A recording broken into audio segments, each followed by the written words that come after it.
These are the things you're going to miss in Japan. Let's do it.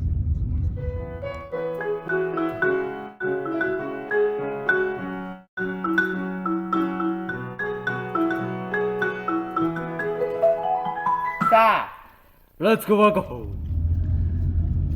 So I've been in Japan 5 years now, and these are my thoughts on it and my experiences of what you're going to miss. And what spurred this video on is I had a subscriber come to my cafe, and we're having a bit of a chat, and he asked me sort of this question, I think, and I told him I was out of Vegemite. There's some things you can make that you're used to when you're growing up in your own country, but there's some things you can only buy, and these are products that aren't available. So this gentleman, he sent me an email when he got home, and he sent me some Vegemite by post, and it arrived yesterday, and here it is. So here we are, guys.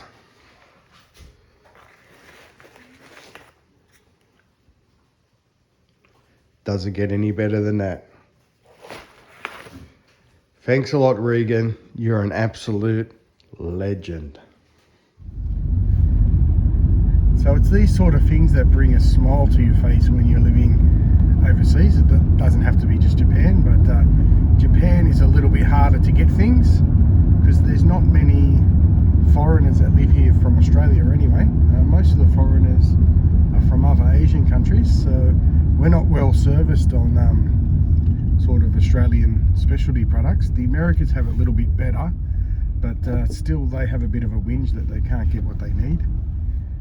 There are some specialty shops that are only online, and 99% of the time they're out of stock.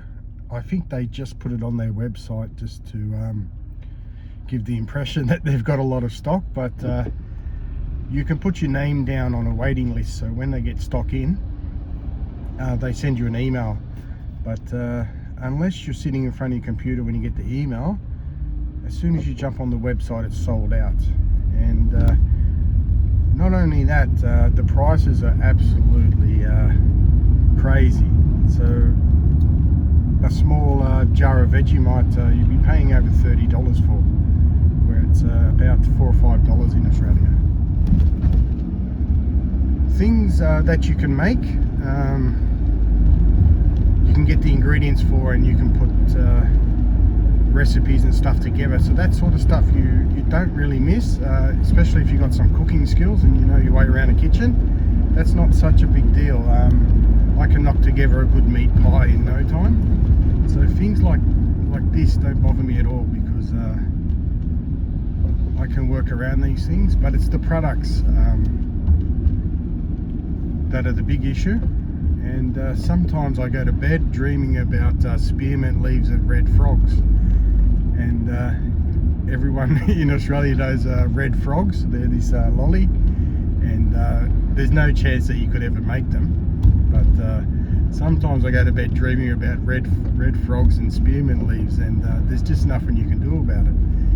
And you just can't buy that taste and that texture and that feeling of eating these products that you grew up with. I've got a friend down south, Lawrence, who's got the Cocolancho channel, and he keeps me supplied with chips. So the American potato chips are better than the Australian ones, so I don't really hang out for chips. But there's one thing, is salt and vinegar. They don't have salt and vinegar chips in Japan, and especially the Australian ones. So these are sort of a 1970s, 1980s flavour. They probably don't sell very well now, but these sort of old school flavours, you just can't get them here, and sometimes you just feel like it. So it doesn't matter what you have in the fridge or what's in your cupboards. Sometimes you just have that urge that you just can't satiate. So these are the things that you miss in Japan that are quite obvious. Other things you'll miss is talking about sort of things that people can relate to from your culture. So growing up in Australia, talking about the rugby, talking about certain things, cultural issues, people don't understand where you're coming from, and no reason they should either. So sometimes you might want to sit down and have a conversation about certain things, and it might be just something in the news that triggered it.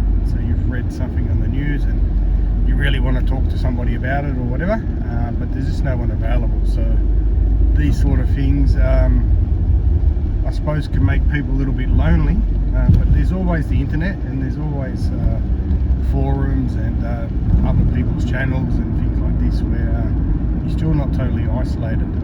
So you can sort of overcome that, but as far as products are concerned, you've got no chance at all.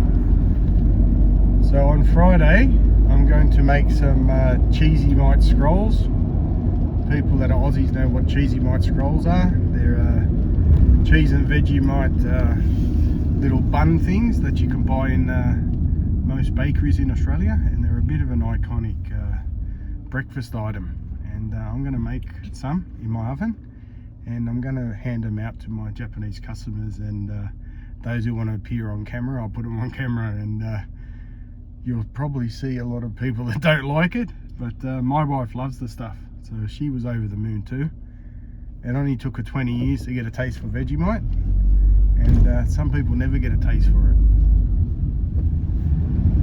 So I'll do a reaction video on Friday when the ladies come in, and I'll hand out Vegemite scrolls to everybody, and they can take them home and give them to their kids or whatever. So we'll have some wood-fired cheesy mite scrolls coming up on the channel. I'm just driving home from the station. I just dropped my mother-in-law off at the station. She's going back to Turku. I just asked my wife what she misses about Australia, and this is something that is absolutely true, is variety of food. Australia is quite multicultural, so wherever you go to a food court, in a shopping centre or something, you always have a massive variety of choice, and the food most of the time is quite authentic, because a lot of the expats that live in Australia, they're cooking their own cuisine, and it's fairly spot on. So if you come to Japan, a lot of Italian restaurants, they're horrible, because their chefs don't have proper training, unless you go to the big cities. So Tokyo, places like this, you have some really great foreign cuisine, but in smaller second tier cities like Nagano, where I am, the variety's not that big, and it's not that authentic either. So you do miss this. There are some really great curry places in Japan. You've got the Japanese curry, which is iconic. I'm not a fan of that. I'm more of a fan of the Sri Lankan Indian style, and you can get that here. There's quite a few places that have that. There is a reasonable size Nepali, Indian, Sri Lankan community here, so you can get a decent curry, but most of the major other cuisines, Italian, French, it's just not really authentic at all. So if you're an Australian, it's like moving from Sydney or Melbourne or Brisbane to Hobart, Tasmania. While there is the cuisine available and the restaurants are there, it's just on a different level. The quality that you can get in those major cities compared to, say, Hobart in Tasmania, the food scene there is not really that great. I worked in the food scene there for over 10 years. It just doesn't have the variety and the authenticity and the scale that the larger cities have. So it's similar to that here in Japan. Once you go out of the 3 or 4 main cities, it drops significantly. So unless you know how to cook, you're going to notice this even more. But if you come to Japan, I think one of the main skills you should have, knowing this, is how to cook your favourite stuff. So if you don't know how to cook, invest in a $200-300 short course in cooking and get your skills up to date, so at least when you come here you can throw the ingredients together and come up with something that you're used to. So a lot of people don't really get these skills before they come. They might be hotshot software programmers or whatever, and they totally neglect this side, and it matters. All these little comforts, it matters for your quality of life here. So being able to cook the foods that you like, it's going to give you a better feeling. You're going to enjoy yourself more.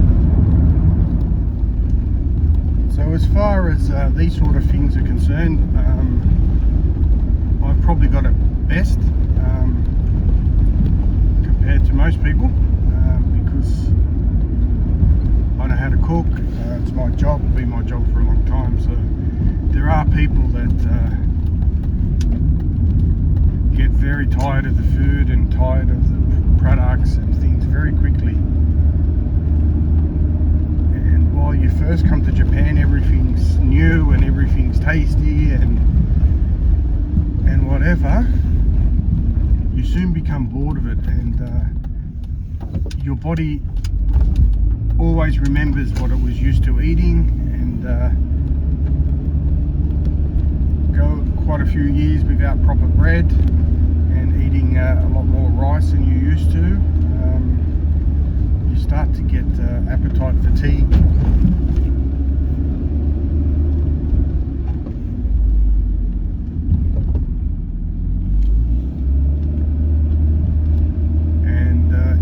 End up traveling around trying to get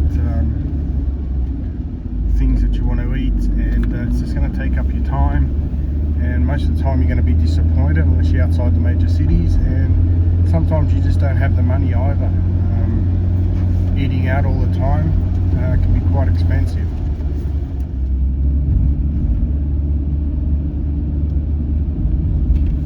So anyway guys, I'm back home.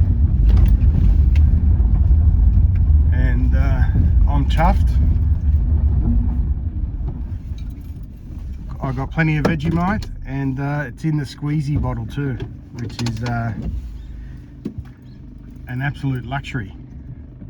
So anyway, on Friday I'm going to do a bit of field testing and see if the ladies are going to eat these Vegemite and cheese scrolls. So anyway guys, as always, hope you like the video.